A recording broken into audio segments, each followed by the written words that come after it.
Bismillahirrahmanirrahim. Assalamualaikum warahmatullahi wabarakatuh. Perkenalkan di sini saya Rizky Romdon, NPM 191, di mana di sini saya akan memaparkan hasil penelitian saya. Yang pertama itu penelitian saya itu yaitu hubungan status DM dan kepatuhan berobat dengan keberhasilan pengobatan MDR-TB dengan DM di Poli MDR-TB RSD Gunung Jati Kota Cirebon tahun 2019.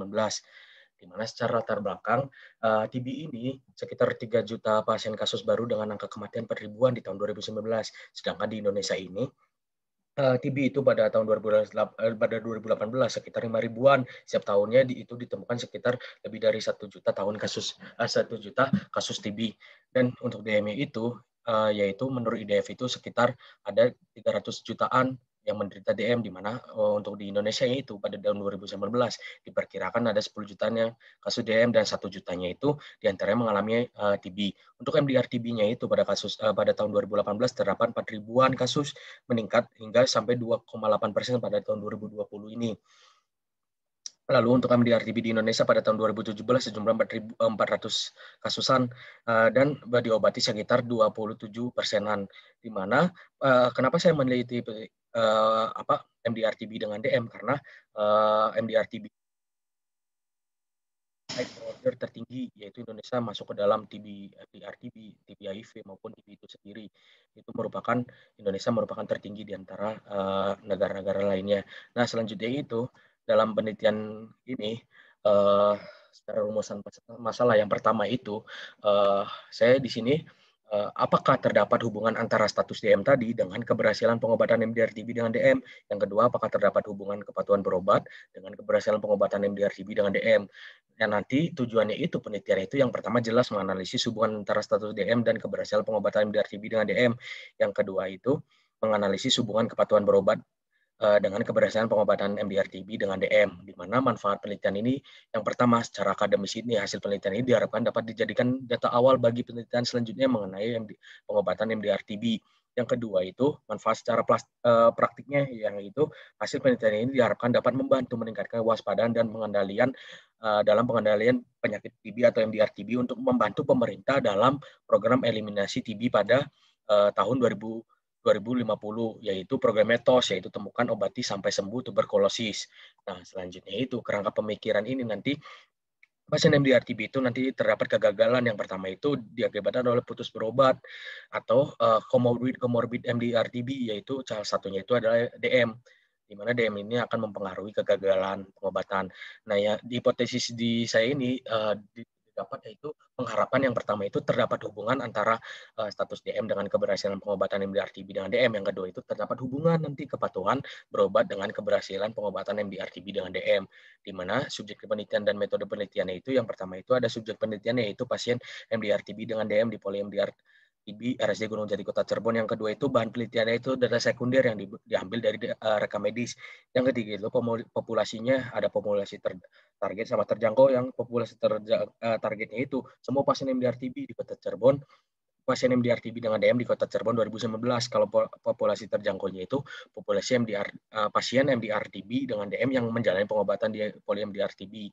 Nah, teknik pemilihan sampelnya itu diambil dari yang pertama besar sampelnya, itu nanti digunakan proporsi binual. Jika populasi N itu tidak diketahui, maka N-nya itu sama dengan 1. Maka besar sampel itu akan dihitung dengan rumus Lemaitre. Pada penelitian ini, rumus dari penelitian ini didapatkan nilai N-nya itu 19 atau dibulatkan menjadi 19. Jadi jumlah sampel minimal yang dibutuhkan itu sekurang-kurangnya itu sekitar 20 pada pasien MDR-TB dengan DM. Nah, selanjutnya itu ada kriterianya, yaitu ada kriteria inklusi sama kriteria eksklusi, di mana kriteria inklusi ini itu yang diambil dari data rekam medis, dilihat dari status DM-nya terkontrol atau tidak terkontrol, kepatuhan berobat yaitu patuh atau tidak beratnya, ketika itu ada keberhasilan pengobatannya yaitu sembuh atau gagal. Yang kriteria eksklusinya itu ada pasien MDR-TB tambah DM, ada pasien MDR-TB dengan riwayat imunodefisiensi, contohnya HIV. Pada pasien MDR-TB yang ketiga itu pada pasien MDR-TB DM dengan penurunan indeks massa tubuhnya, yang kepada itu pada pasien MDR-TB dengan riwayat kronis yang lainnya. Di mana metode penelitian ini yang dilakukan saya itu yaitu penelitian observasional analitik dengan rancangan cross sectional.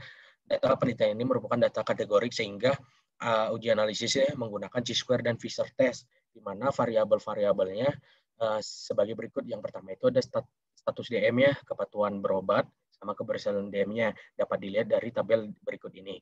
Nah, selanjutnya itu ada tempat dan waktu penelitiannya, yaitu tempatnya itu pertama di ada di PoliMDR TB RSD Gunung Jati Kota Cirebon, waktunya September hingga Desember 2020, di mana secara alur penelitian itu yang pertama itu survei dulu nih, awal mengajukan etik, lalu nanti dapat izin dari rumah sakit, sehingga lalu saya mengambil datanya dan memprosesnya.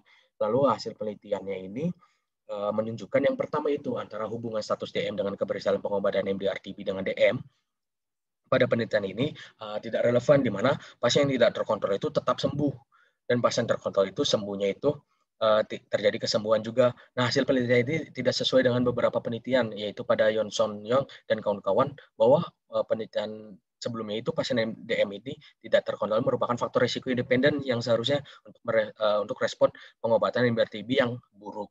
Pasien DM juga yang tidak terkontrol menunjukkan terjadi kegagalan pengobatan pada penelitian sebelumnya. Nah, faktor yang mempengaruhi penelitian ini itu salah satunya yang membuat tidak relevan itu, yang pertama itu tergantung pada glukosa darahnya. Nah, yang kedua itu tergantung pada fungsi imun tubuhnya. Yang ketiga itu gangguan pada monositnya itu sendiri. Yang keempat itu interaksi obat ribavisinnya atau obat TB-nya itu sendiri. Nah, penelitian lainnya juga di sini saya menghubungkan pada tabel selanjutnya, itu ada hubungan antara kepatuhan berobat dan keberhasilan pengobatan pasien MDR-TB dengan DM. Di sini penelitian itu relevan, di mana pasien yang patuh itu akan sembuh. Hasil ini sesuai dengan penelitian sebelumnya yang dilakukan oleh Penggayu dan kawan-kawan, menunjukkan bahwa faktor yang berhubungan dengan keberhasilan itu yang pertama ada komplikasi DM, ada keberadaan PMO atau perawat di situnya, ada kepatuhan berobat dan indeks fase tubuhnya. Nah, penelitian lainnya juga dilakukan oleh Rinto Susilo dan kawan-kawan di RSD Gunung Jati juga di Kota Cirebon pada tahun 2017, di mana hasil terbesar pada kepatuhan tinggi itu sebanyak 56 pasien, atau tingkat kepatuhan yang tinggi itu dalam minum obat itu lebih dari 50%.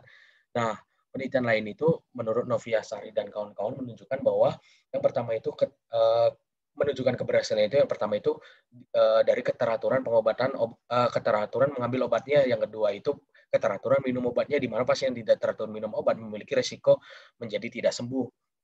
Nah, ketiga nanti terdapat 3 variabel kegagalan kesembuhan, yaitu yang pertama itu frekuensi minum obatnya kayak gimana, teratur atau tidak teratur, dosisnya obatnya itu sendiri, sama pengobatan TB sebelumnya. Nah, kesimpulannya, jadi pada penelitian ini, yang pertama itu terdapat pada pasien ini tidak terdapat hubungan antara status DM dengan keberhasilan pengobatan MDR-TB dengan DM. Yang kedua itu terdapat hubungan antara kepatuhan berobat dengan keberhasilan pengobatan MDR-TB dengan DM. Keterbatasan penelitian itu ada dua. Yang pertama itu penelitian ini hanya menggunakan data sekunder, sehingga data yang dapat itu tidak yang ada ini sesuai dengan data yang ada aja yang tercantum pada rekam medik poli MDR-TB RSD Gunung Jati Kota Cirebon, dan penelitian ini tidak menganalisis beberapa variabel lainnya pada pasien MDR-TB. Contohnya itu ada kadar glukosa, HbA1c, kultur bakteri atau waktu pengobatan, DM atau MDR-TB-nya tersebut.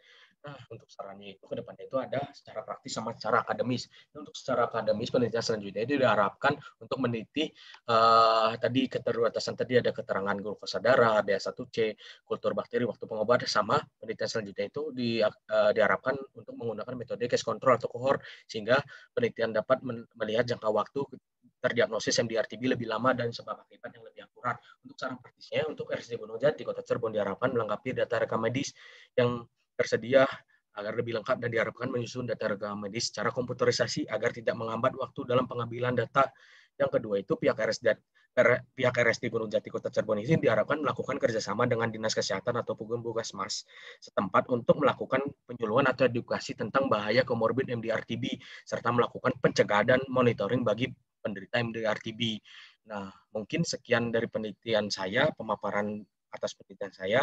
Alhamdulillahirobbilalamin. Sekian. Wassalamualaikum warahmatullahi wabarakatuh.